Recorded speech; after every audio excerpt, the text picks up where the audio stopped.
Are the exhibits in the order that you think are appropriate? Yes, Your Honor. Okay, thank you. Let's go ahead and bring the jury in. I'm not asking you to rethink it. Are you letting in all the homework assignments as well, the whole? All shebang, so to exhibits, speak?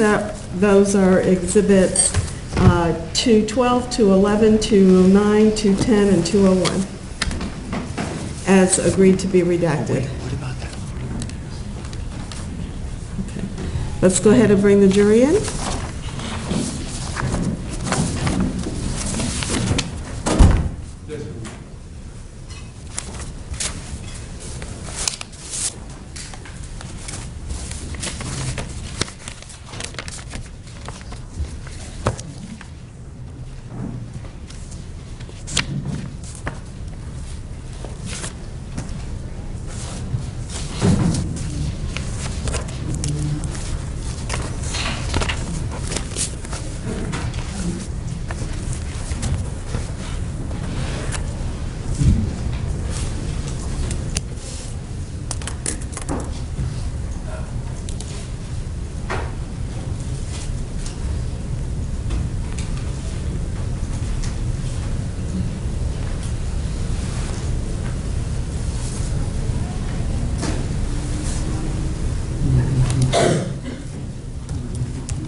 Jury is present, Your Honor.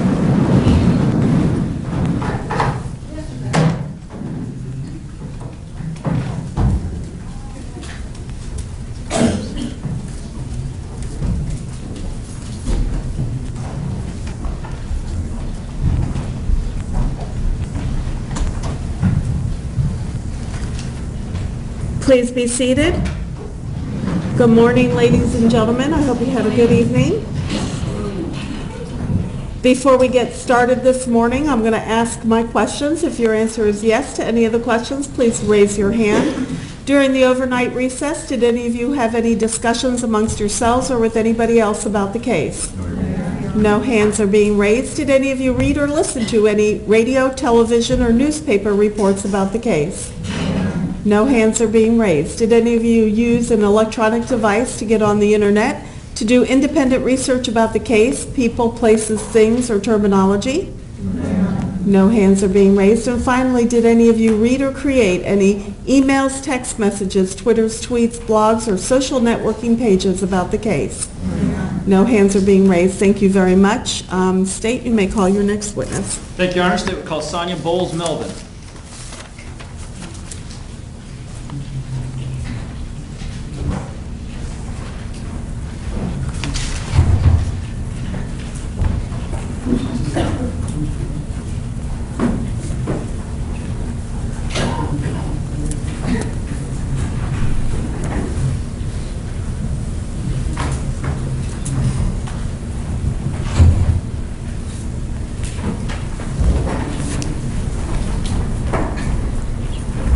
Do you solemnly swear or affirm that the testimony you shall present will be the truth, the whole truth, and nothing but the truth, so help you God? Yes. Thank you.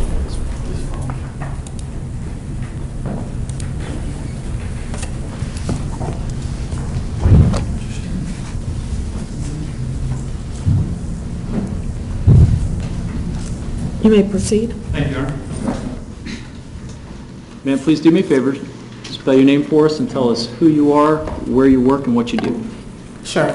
My name is Sonia M. Bowles-Melvin, and it's spelled SONJABOLES-MELVIN, and I am the registrar for Seminole State College of Florida. What is a registrar? The registrar is responsible for all of the educational records, academic records of the institution.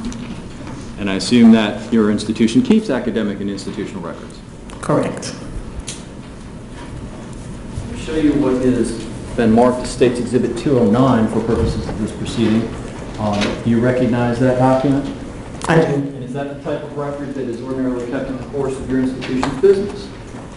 Yes. And does it pertain particularly to the defendant, in this case, George Zimmerman? Yes. Now, there are two sort of sections along with this, if I may, Your Honor. The first is what I'll call a grade change form. You see that? I do. Okay.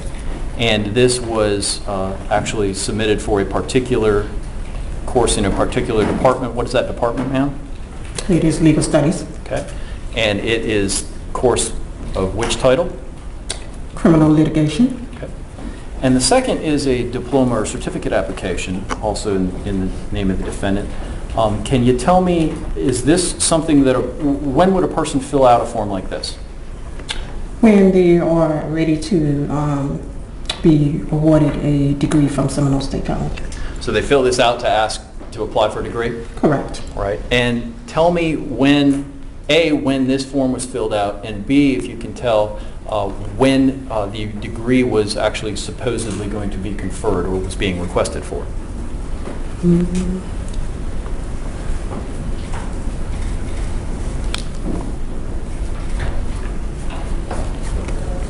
Okay, it looks like Mr. Zimmerman applied for graduation during the term of fall, which would have been our fall commencement.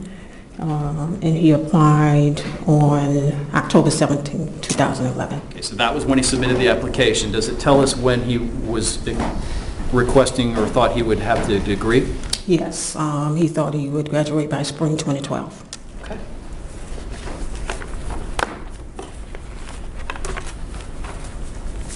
Thank you, ma'am. No other questions, Your Honor. Thank you, Cross. No, thank you very much. May Ms. Bowles-Melvin be excused? Yes, Your Honor, thank you. Thank you very much, ma'am. You are excused. And I would move at this time State's Exhibit 209 into evidence. Based upon the court's ruling, it's submitted into evidence as State's Exhibit 209. Call your next witness, please. Thank you, Your Honor. Lieutenant Scott Kearns.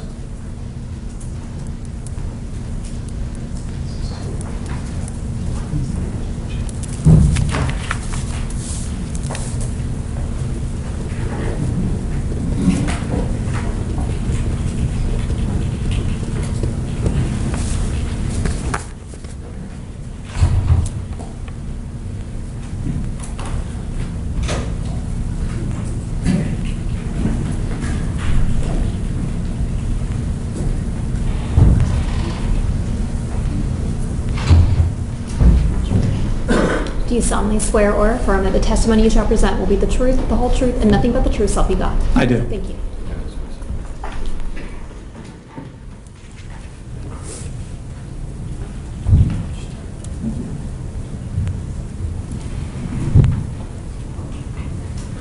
May proceed. Thank you, Your Honor. Morning, sir. Morning. Would you please go ahead and spell your name for us? Tell us who you are, where you work, and what you do. Lieutenant Scott Kearns, Prince William County Police. Last name spelled Kearns, first name Scott. I'm currently assigned to operations, Prince William County Police, Prince William County Police, and prior to that I was the Bureau Commander for the Prince William County Police Personnel Unit. Okay. Prince William County where, sir? In Virginia, sir. Okay. And does the Prince William County, is there a particular name of that agency? Are you the city police, the county police? What? It would be County Police. And does that agency normally keep records of people who apply for jobs in that agency? Yes, sir. Jobs, both civilian and as a police officer? With the police department, yes, sir. And in your capacity as the manager of the personnel unit, would you be the person who would normally be, I'll call a custodian of records of that type? Yes, sir. How long does the Prince William County Police Department keep the actual applications of records? Well, in accordance with the Virginia Records Retention Act, what we do is we keep them for the mandated 3 years, and after which time it's standard practice for us to destroy the records after that period. Were you asked to investigate whether you had any records as it relates to an application to become a police officer in Prince William County by the defendant, in this case, George Zimmerman? Yes, sir. Were you able to locate the actual application? No, sir, it was destroyed. I'm going to show you what's marked as State's Exhibit 211. And do you recognize this exhibit, sir? Yes, sir. Okay. What is that? That's an extract of what we do is after we destroy, you're talking about this, the first document? Okay. After we destroy the records after the period of 3 years, we create a very cursory amount of information on the record that was to be destroyed. Basic information, name, address, date of applied, etc. And Additionally, we also send out a letter for those individuals that are not considered further into the process. We send them a dated letter with my name at the bottom regarding their status, and then they're not going to be considered further. And in this case, what was the date of that letter? The date was July 8th, 2009.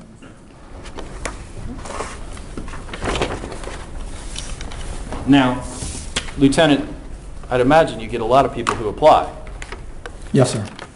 So is there anything unusual or sinister about just people not getting the job as an officer? No, sir. Thank you. No other questions, Your Honor. Thank you. Any cross?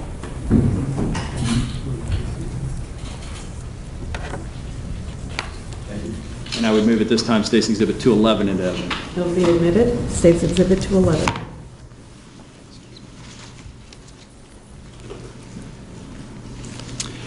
Morning, Lieutenant Kern. Good morning, sir.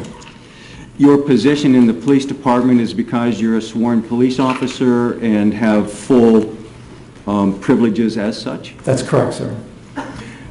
Are you currently serving in any kind of investigative capacity? No, sir. It's more administrative? I just recently changed assignments just over 3 days ago. I'm now the watch commander for the Western District Evening Squad. But prior to that, I was with the Personnel Bureau. So it's not uncommon, I take it, within a given police department to change hats from time to time? No, sir. Maybe patrol, maybe investigator, maybe behind the desk? Yes, sir. How long were you in the administrative position prior to your current assignment? 6 years, sir. So you were the administrator then at the time Mr. Zimmerman applied? Yes, sir. Do you have any, you have no copy of his application, I take it? No, sir. It was destroyed. And you couldn't tell me, for example, who he used as a reference on his application? No, sir. You don't have a personal memory of the contents of the application itself? No, sir.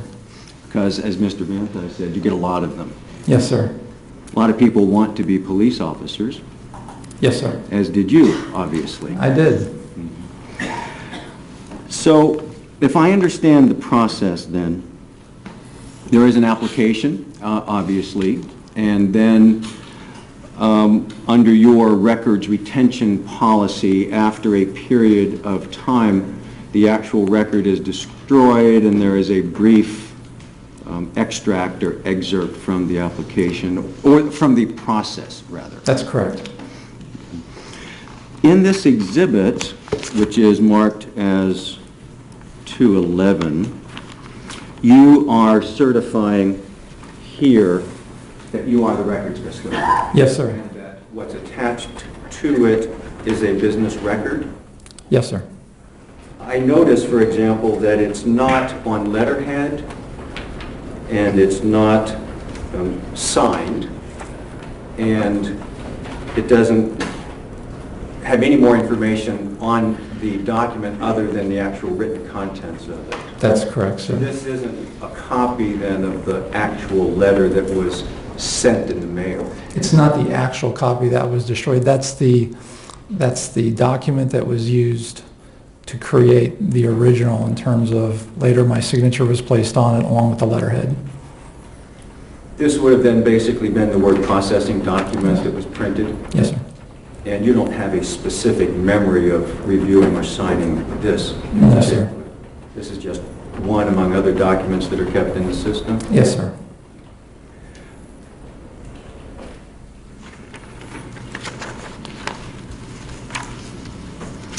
And then this other page of the document, if you can see it well enough from here, just to help me know what it is this the extract you're talking about? Yes, sir. And in this extract,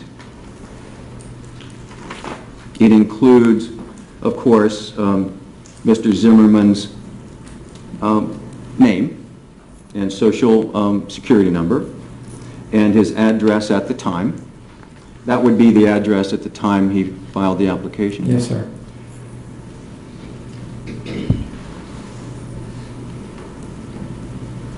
It would indicate ethnicity. Yes, sir. It would indicate gender. Yes, sir. Is that what that means, G? I'd have to, some of them were rather abbreviated and cryptic.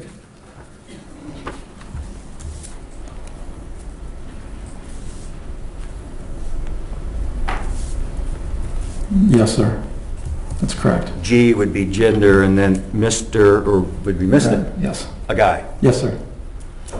Spanish, That would be any languages spoken other than English. so that it would indicate that Mr. Zimmerman's bilingual. It would indicate that he stated that he knew another language other than English. In other words, we didn't confirm that, so this is all self-disclosed information on the application, and we just transpose it onto the spreadsheet. So we didn't validate anything in terms of his Spanish-speaking skills. That was self-disclosed. I see. Well, as would be the birth date and the social and everything else. Right? Well, some of those things can be confirmed up front through driver's licenses, et cetera, but Spanish would be an actual test that would be performed later in the process. I see. Gotcha. And then, at the end, there is a column that says COLL, comma, credit history. Yes, sir. Do you take that to mean that Mr. Zimmerman had a problem with his credit? Yes, sir. And that would be a reason why you wouldn't be accepted as a police officer? That's the reason why we did not consider him further based on that record. Yes, sir. It makes sense if you think about it, doesn't it? Because a police officer who has credit problems would be vulnerable to criminals, wouldn't they? Possibly. They could be put in compromising situations where they may make a bad decision because of their financial concern. Yes, sir. So if somebody has bad credit because of their age and not having a clear established work history or any number of other reasons that shows up as bad credit, he would be, in fact, was rejected. Yes, sir. So that would mean, I take it, that when his credit got better, or he was able to fully address that issue to the satisfaction of the department, he could reapply. It's possible, sir.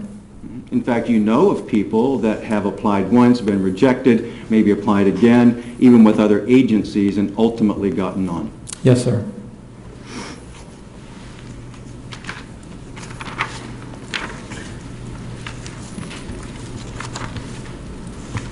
Can I have just a moment, Judge? Thank you.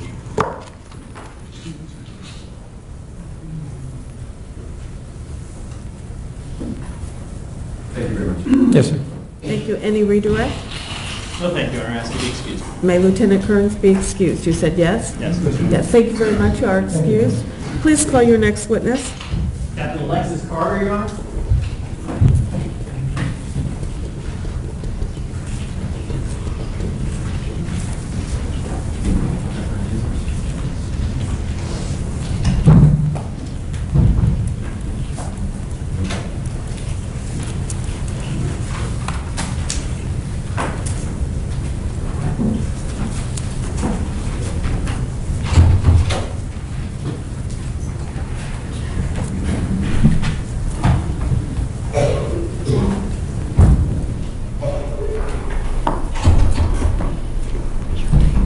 Do you solemnly swear or affirm that the testimony you shall present will be the truth, the whole truth, and nothing but the truth, so help you God? I do. Thank you.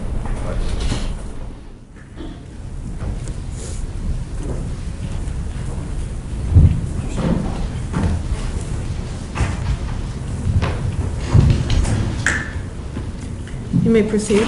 Thank you, Your Honor.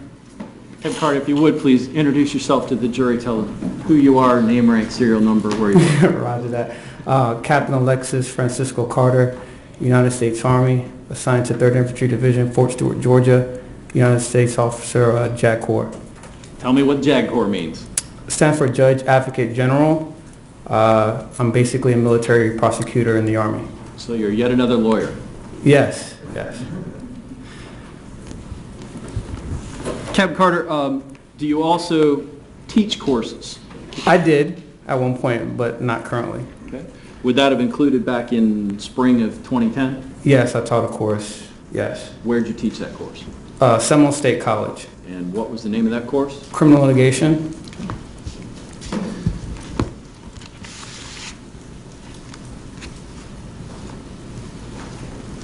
you remember the defendant, George Zimmerman, being a student in that course? I do. Okay. And actually, do you remember what kind of grade you gave him? I gave him an A.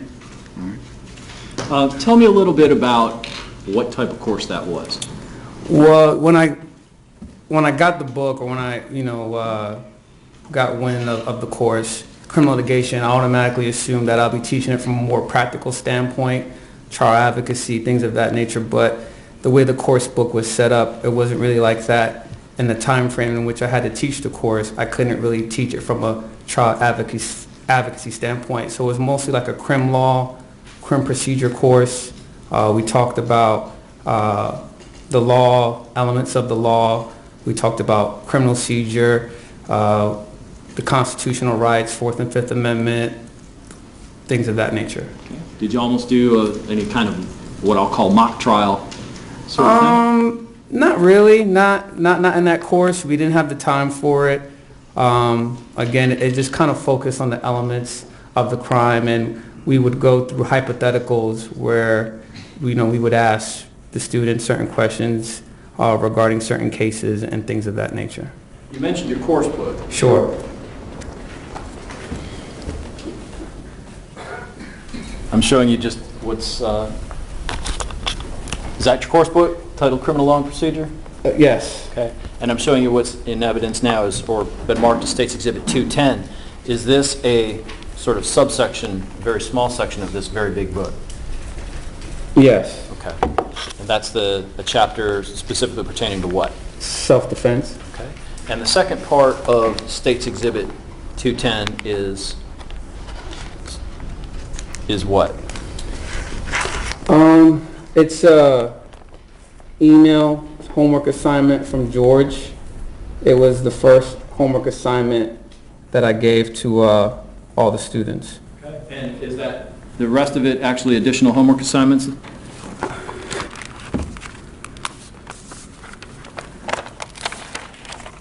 Yes. Your Honor, I'll move State's Exhibit 210 into evidence at this point. Are you moving the book or the excerpt? Just the excerpt and Okay, they'll come in as a composite exhibit 210. thank you, Your Honor. Talk to me a little bit, Professor, about what kind of student you remember the defendant to be. As you always kind of remember your smartest student, or the one that stood out the most, the one that probably wasn't the best student, and he was probably one of the better students in the class. You mentioned that, and we talked about State's Exhibit 210 as an excerpt from the book about self-defense. Obviously, you were teaching this course in Florida, so tell me what sort of things you addressed as it relates to the law of self-defense in Florida. Right, so the way the book is comprised, obviously the publishers aren't from Florida, didn't really put Florida-specific things, but I wanted to teach the class from a practical standpoint where these students can really relate and take something from it and apply it to their own lives. With Florida and other states, they have what's called the stand your ground law, which evolved from the Castle Doctrine through case law. And did you cover that specifically? Yes.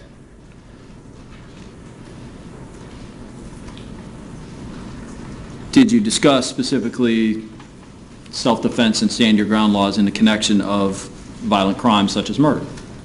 Yes.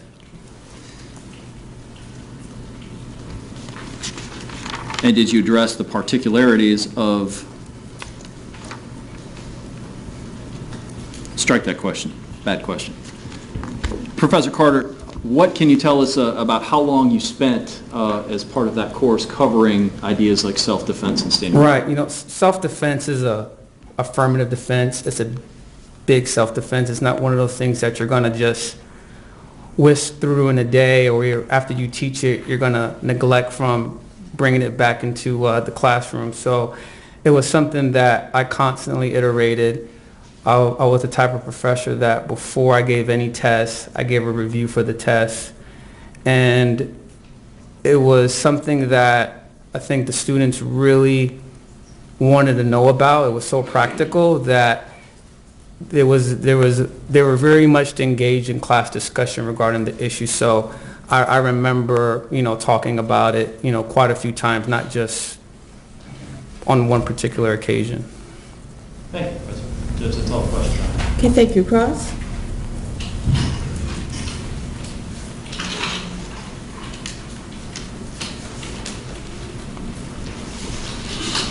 Excuse me a second. Sure.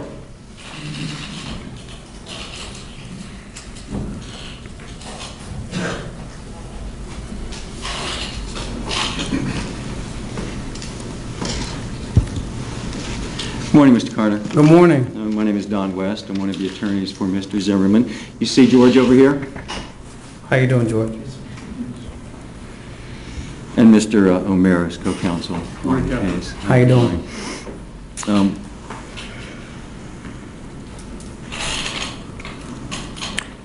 How long have you held your current position in JAG Corp?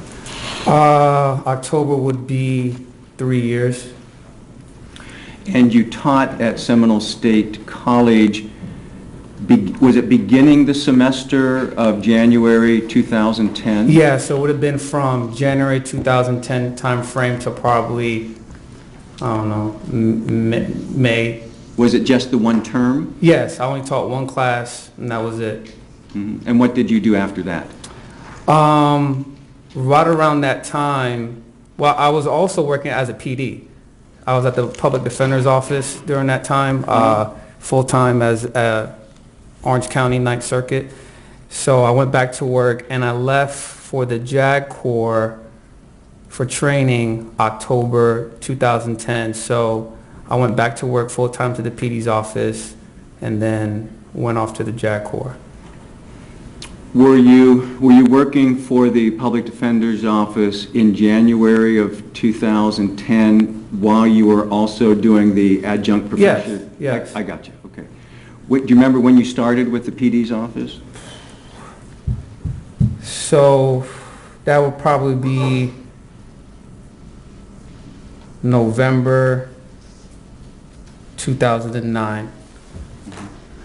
Was that shortly after you became admitted as an attorney? Yes. Admitted to the bar? Yes, So that was your first job it was. as a lawyer, was It- with the Public Defender's It Office? was. And then you took on the responsibility of the class as kind of a side job? Yeah, I hopefully one day I could be a law professor, and I like teaching. And the cool thing about that job, teaching, was that a lot of the things that I have to know or had to know every day from my job as a PD was reinforced by educating others.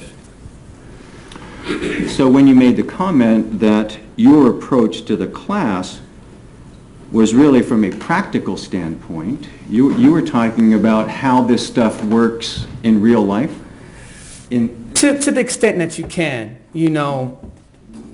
it's been said that there's law on the books and law in action. Anybody can tell you what a recipe is, but if you get in the kitchen and don't know what you're doing, you're going to mess up the recipe.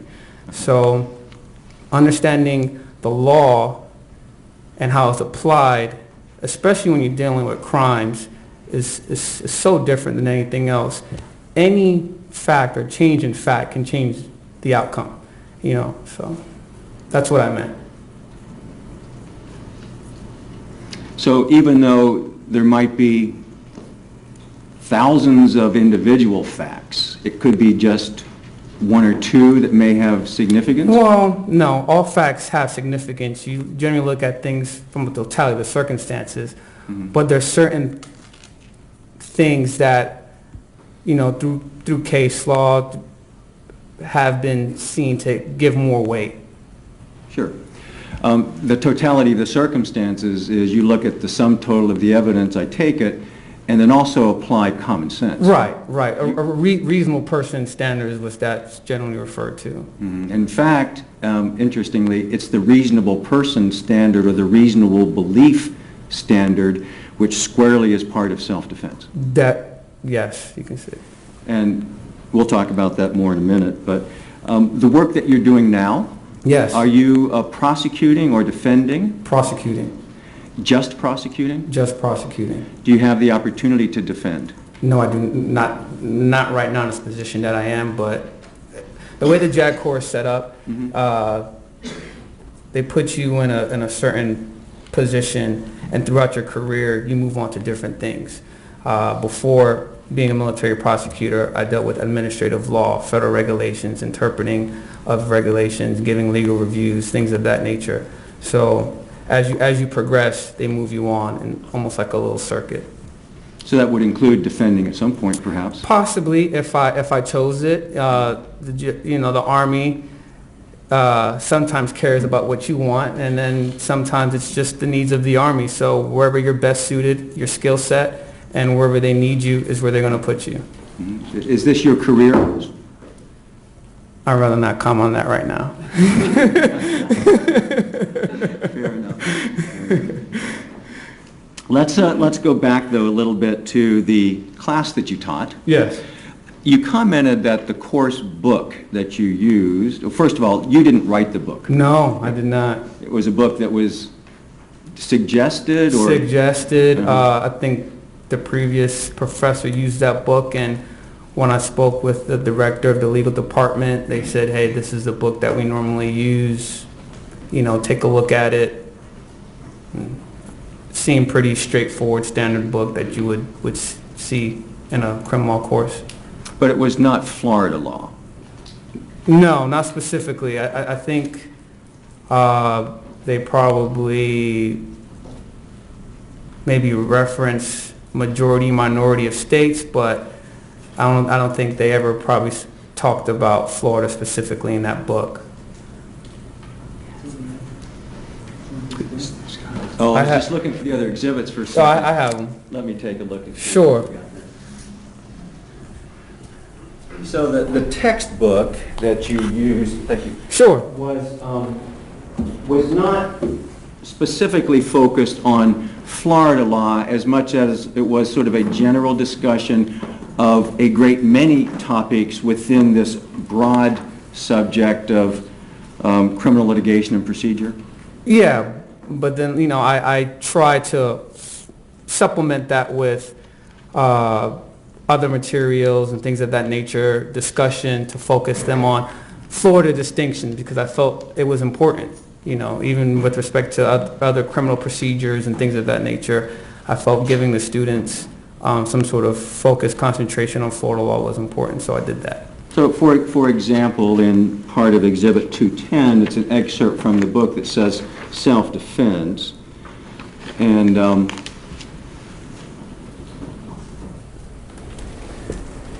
have you just Sure. take a look. Just that this isn't a specific discussion of Florida's self-defense statutes or what has been characterized as stand your ground. Negative. So that's true, it's not. Yes, that's true. It is not. Okay. So your discussions then that would be more focused on the laws in Florida would have been in the class, Yes. not in the textbook. Correct. Okay.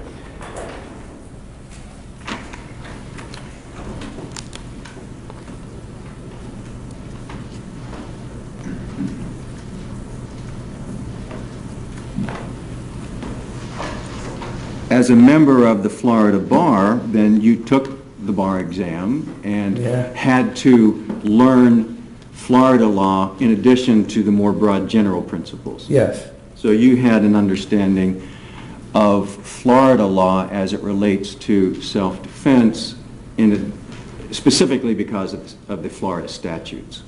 Yes. Just for the jury's benefit, a statute is a law that's been passed by the legislature and codified. So when we say a statute, that's what's written in the law book. Yes. So the law of self-defense is written in Chapter 776, Florida statutes. I'm not sure the chapter and verse, but if you say so, yes. Do we have it? Just to take a look. This is not a trick question. No, it's fine. Is it on your... We'll come back to that in a second. But the idea is that the laws that are passed by the legislature and then usually signed by the governor and then become law are known as statutes, and they're in the law books. Yes. And that then becomes the law of the particular state where the legislature has acted. Yes. And you are familiar, generally, again, I won't ask you the specific wording, but you're generally familiar with the law of self-defense in Florida. Yes. You talked a moment ago, for example, how the stand your ground had evolved from the Castle Doctrine. Yes. Stand your ground is sort of a nickname for the statute. The statute itself isn't titled Stand Your Ground. No, I don't think any legislator would write that such a way, but it's a nickname. So the is the word codification. The codification of the Castle Doctrine became Florida's stand your ground law insofar as the use of self-defense. You can say that, yes. The Castle Doctrine is the notion that if you are in your castle, in your home, and you are attacked, you have no duty to retreat, even if you can. You have no duty to retreat. You may meet the force with force to defend yourself. Yes. Am I right generally on that? Yes. And then by the evolution of that doctrine into what's been generally characterized as stand your ground, what it did, basically, was allow someone to defend themselves outside their home if they are attacked, Correct. without the duty to retreat. Correct. Before that, if you weren't in your home and you were attacked, before you could use deadly force, you had to retreat if you could. Yes. If you safely could. So in other words, if there's an attack outside, you have to sort of assess the situation, decide. Let me hear the rest of the question, and then you may approach. Under the old law, with the duty to retreat, if you weren't inside your home and you were attacked, you would have to assess the situation and make a decision at that moment whether or not you could safely get away before resorting to force. Yes. You may approach.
Thank you, Mr. Carter. We're back. The discussion that I'm having with you now about the Castle Doctrine and this law that's become known kind of by the nickname Stand Your Ground was the part of your classwork that wasn't contained in the book. Is that right? Yes, it was not contained in the book. Because of your training as a lawyer, having passed the Florida bar, been admitted to the Florida bar, and indeed working in the public defender's office, you were using that information and your understanding of Florida law to talk about these issues with your classes. That is correct. Okay, so what we were talking about then was the evolution of the Castle Doctrine into what the legislature did some, like 7 years ago, 6, 7 years ago, something like that, into what's been known as Stand Your Ground. So Right. that's sort of the focus. Right. Okay. The Castle Doctrine was this idea that if you were in your home, It's actually, yeah, same objection. I think a clarification needs to be made if his answers to these questions are based upon his personal knowledge in his profession, or it's what he taught the class. Can you make that distinction? Say again, ma'am? Whether or not your answers to these questions are based upon your knowledge as an attorney in your practice, or are they also something that you taught the class? The evolution of the Castle Doctrine? That's the question. Yeah, that would be something that I hit on in the class. And you may proceed. Objection overruled. so what that means basically is that when you are at the Castle Doctrine, when you're in your home and you're attacked, you don't have to worry about whether you can get away. You may meet force with force. Right. Sort of a... And then what happened when the statutes changed a few years ago into this what's been known as Stand Your Ground, basically the Castle Doctrine of no duty to retreat was simply authorized in locations other than your own home. Right. I think what would happen is the presumption change. You know, if you're attacked in your home, there's a presumption that you're in fear of your life. A lot of times attacks happen at night, you're scared, you've been woken up by something, so there was a presumption that you were in fear of your life. So that's how that came about, and then it extended outside of the home. But there wasn't that same presumption. That same presumption doesn't exist outside of a home. It's dwelling, residence, I think your vehicle is where that presumption is. But outside of the home, there wasn't that same sort of presumption. Hope that makes sense. Well, I know you're taking us to school, so let me clarify a couple of things. You're suggesting that when the attack occurs in certain locations, in addition, is there no duty to retreat, but there's sort of a presumption that if it happens that you will be in fear for your life. So if you're in your home, that's in your home, there's a greater indicia that that person had a reasonable fear of death or grievous bodily harm. Okay, but if you're in your home and I don't want to go too far away from why you're here testifying today, but I want to clarify, though, that part of self-defense is, under any circumstance, the reasonable belief that you have to act to avoid imminent great bodily harm. Oh, yes. No question to that. So, There's an objection. I'm sorry. My objection is that the framing of the question is counsel's version of the law. Okay. And I'm going to sustain the objection and and state to the jury, at the end of the conclusion of the evidence of this case, this court will give you instructions on the law that you are to follow and apply to the facts as you find them. Your questioning needs to be as to what he taught the class, not a general discussion on what the law is. Yes, ma'am. Thank you.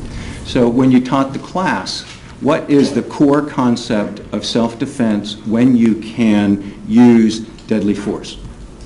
When you have a reasonable apprehension of death or grievous bodily harm. And the term reasonable obviously has two components. So there's a subjective component, meaning that I feel like I'm in fear. In my mind, I feel like I'm in fear of death or grievous bodily harm. But when stuff hits the fan, you're judged by jurors.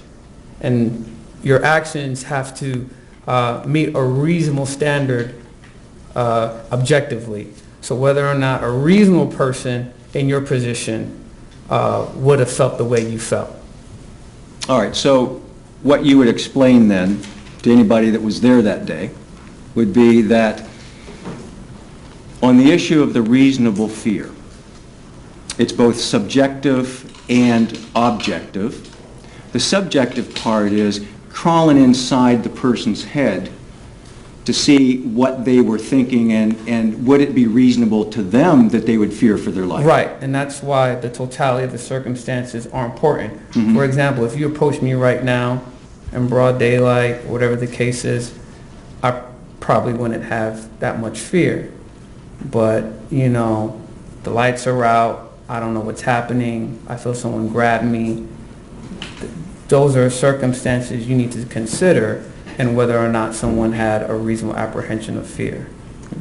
So the first part then is trying to understand as best you can from the totality of the circumstances whether that person was in fear in their own mind.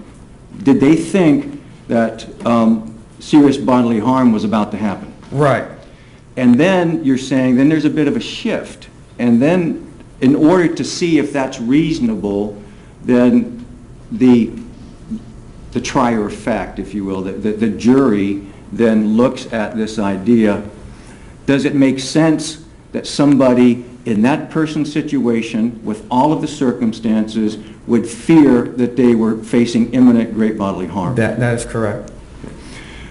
Nowhere in the discussion of self-defense is it required that the person being attacked actually be injured.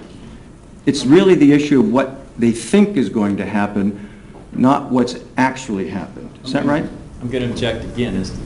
Okay. The court will instruct the jury on whatever the law is at the end of the case, and that is the law that you are to apply to the facts as you find them. Your discussion today is limited to what you have taught in the course. Yes, I understand. Mr. Carter, the presumption is that any question that I ask you today is either to clarify an answer that you've given, to explain the legal concept, or connected directly with the way you would explain these things to your students. Right. I understand that. I'm not going outside the scope of that. Understood. So what you just explained is how you would explain this self-defense concept works in Florida. Right.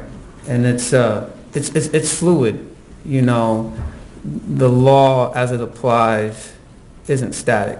Like I said, any change in a certain fact can weigh differently in terms of whether someone acted reasonable. And, you know, to illustrate that, I would put up examples on the projector. I would have YouTube videos and pause it frame by frame. Okay, what's happening now? You know, what is this person justified in doing? What are they not justified in doing? And so you can see that, you know, things can change in a matter of moments. An encounter that doesn't appear to be deadly can turn deadly pretty quickly in your mind. Oh, yes. Yeah. On the issue of injuries, though, when you talk about that with the class and your understanding of the law, is that the focus is what's going on in the person's mind, not whether they have actually been injured. It's the fear of the injury, is it not? It's imminent injury, imminent fear. So the fact alone that there isn't an injury doesn't necessarily mean that the person did not have a reasonable apprehension of fear. Mm-hmm. The fact that there were injuries have a tendency to show or support that that person had a reasonable apprehension of fear. But the fact that there wasn't an injury at all doesn't necessarily mean there was a reasonable apprehension of fear. You know, You don't have to wait until you're almost dead before you can defend yourself. no, I would advise you probably don't do that. Yeah. And I take it, when you're under attack, you never really know where that moment will be. No, unfortunately, you don't. And that's not even something from our. That's something that I think a lot of the students grasped. You know, I think we've all, and they have all probably had situations where, you know, a tussle maybe became more than just a tussle. So things can change. For example, things can change that a situation that may not have appeared to be deadly or the risk of great bodily harm at first can develop into that. Yeah, and we also talked about imperfect self-defense, where you may have started out being the person that was attacked, but for whatever reason, you took it a step forward and now you're the aggressor. So that dynamic between, you know, two people involved in a fight or a scuffle, that could change. You use the term imperfect self-defense. Right. Is that the notion that sometimes the tables can turn? It means that, or also means that the person acted unreasonably in countering the force that was applied to them or approached with them. Hypothetically speaking, this discussion that you started, if I'm approaching you, Right. So if you're approaching me, and let's say that I push you. yeah, it'll be a little extra if I picked up a video camera and knocked you upside the head. That'll be a little extra, and that would probably be an imperfect self-defense. So let me see if I'm clear. What you would explain then would be, for example, I'll use the hypothetical that we started here. So if you and I were facing each other, and I pushed you or bumped you, and you reacted in great disproportion to what I did, then it turns, and you could put me in fear for my life, and then I would have the right to defend myself at that point, even though, under the hypothetical, I may have started it. Yes. So in that situation, I would be trying to figure out what's going on. How far are you going to go? Yes. How much danger am I really in? Yes. And under that scenario, would it be reasonable that if I were screaming for help and you didn't stop over a period of 10, 20, 30 seconds, that I screamed for help, making it clear I wanted no part of this, then I would have then an appreciation that you weren't going to stop. Judge, I'm going to object to the continuing and the specificity of that hypothetical. Sustained. Without the specific details that I'm talking about, that's what you're talking about, in a sense that it really doesn't matter. The focus of the self-defense is at the point that the force is used. And it's only really a relatively minor consideration as to what actually started it. Objection again as to counsel positing things that... Right, if you will rephrase your question, because you began it with the former hypothetical that this court sustained. So if you'll rephrase your question, please. I will. I'll try. Thank you. When you're talking about what you call the imperfect self-defense, what you're really talking about is when you're involved in a situation with somebody, even if you start it, but the tables get turned, and then all of a sudden you're the one that's being attacked with far more force than you used. That's the scenario I'm talking about. All right, so let's repeat back what you're asking. So, basically, in a sense, if someone initially feel that they were being threatened, and they countered that threat with a force that was disproportionate to the force that was directed towards them, Right. yes, that would be an imperfect self-defense claim, or imperfect self-defense scenario. So even under that scenario, the person that may have started it with some lower level of force, and the table turns on them and there's a great level of force, a disproportionate level of force, they have the right to defend themselves. Right. Again, we're continuing number one, the same hypothetical. Number two is too specific to. Okay, I'm going to overrule on that one, and the answer was given. I didn't hear the answer. Could it be read back?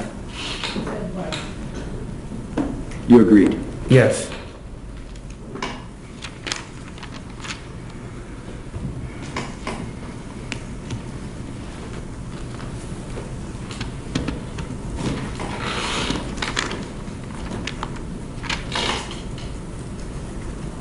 May I have just a moment?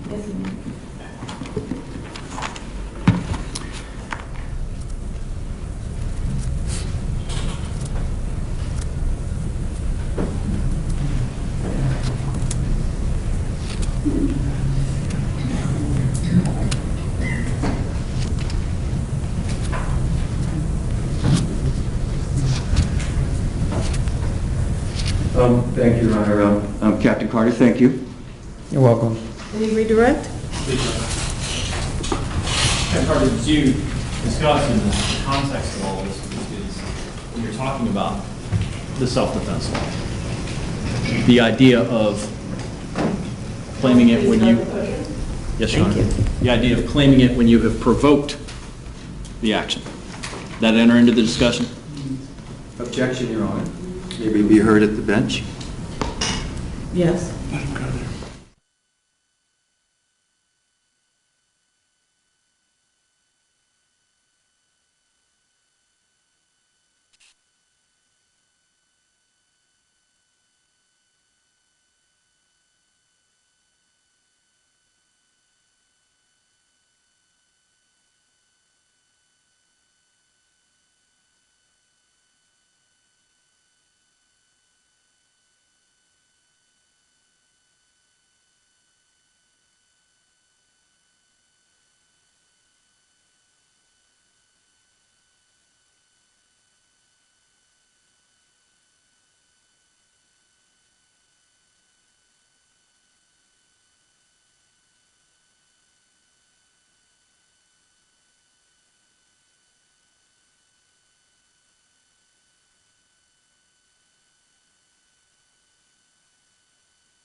You may proceed. Thank you. If I could, you were talking about the imperfect self-defense. Is that Right. discussion of sort of provoking use of force? Is that included? Say again? In your concept of imperfect self-defense? Right. Where you talked about from starting as an aggressor to moving to something else. Is that sort of provocation? I mean, is that the concept you're underlying with that, or is that not what you're talking about? What I'm talking about when it comes to imperfect self-defense is a situation where you do not meet the force that, or the force that you are encountering, you meet that force disproportionately. It's excessive force. So I guess then the ultimate level of force in these scenarios is deadly, It's deadly force, like a gunshot. like a gunshot. No other questions, Judge? Thank you. Thank you, Captain. Thank you. May Captain Carter be excused? Yes, Your Honor. Thank you very much, Captain Carter. You are excused. Call your next witness, please. Anybody need a recess? No. Call your next witness, please. Call Jim Krinsky, Your Honor.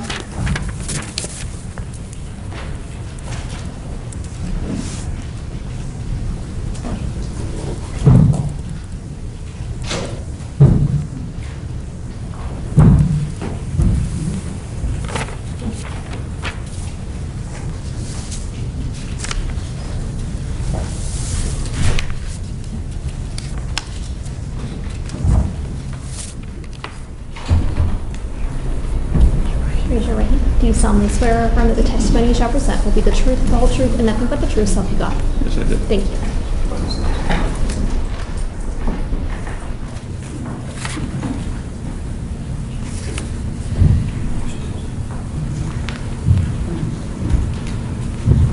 You may proceed. Thank you. Mr. Krinsky, would you please go ahead and spell your last name for us? In particular, tell us where you are, or I'm sorry, where you work and what you do. The spelling of my last name is K-R-Z-E-N-S-K-I. And I'm the Administrative Services Manager for the Sanford Police Department. I basically oversee all the administration of the police department and report directly to the Deputy Chief. And by administration, does that include the records that the department keeps and maintains? Yes, I have 4 records technicians that report to me. Okay.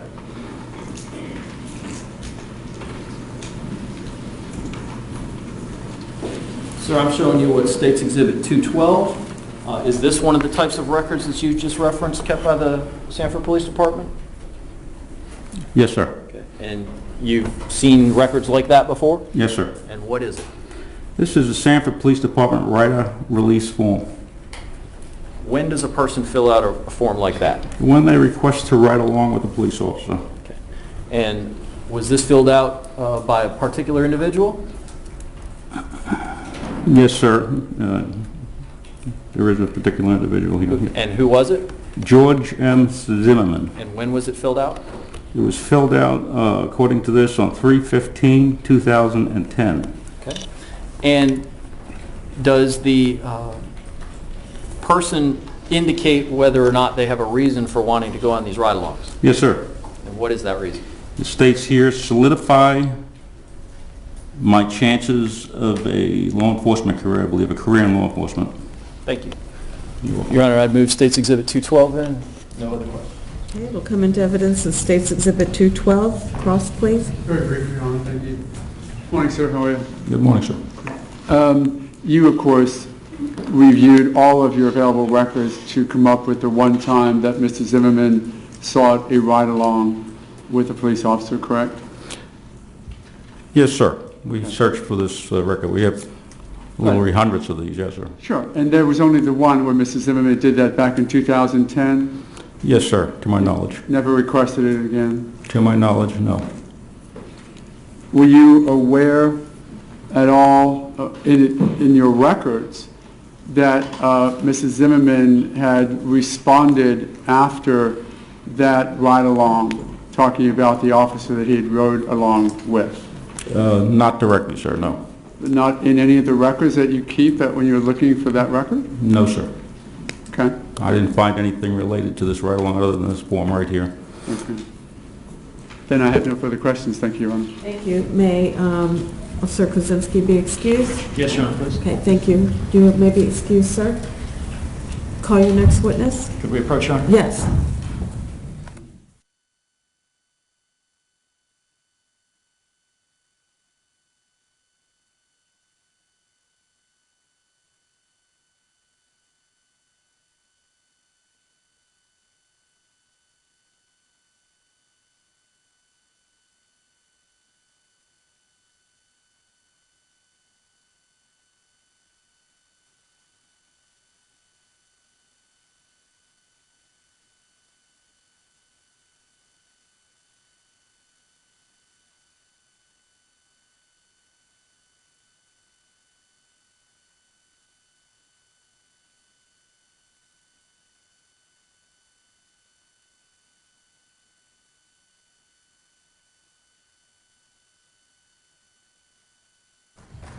Ladies and gentlemen, the next witness that is going to be called is going to be appearing by Skype, and that's not scheduled to happen till 11 o'clock today, so we were a little ahead of schedule. So instead of just sitting in the courtroom or starting with another witness and stopping at 11, we're going to take a recess from now until 11 a.m. So if you'll please put your notepads face down on the chair and follow Deputy Jarvis outside the courtroom.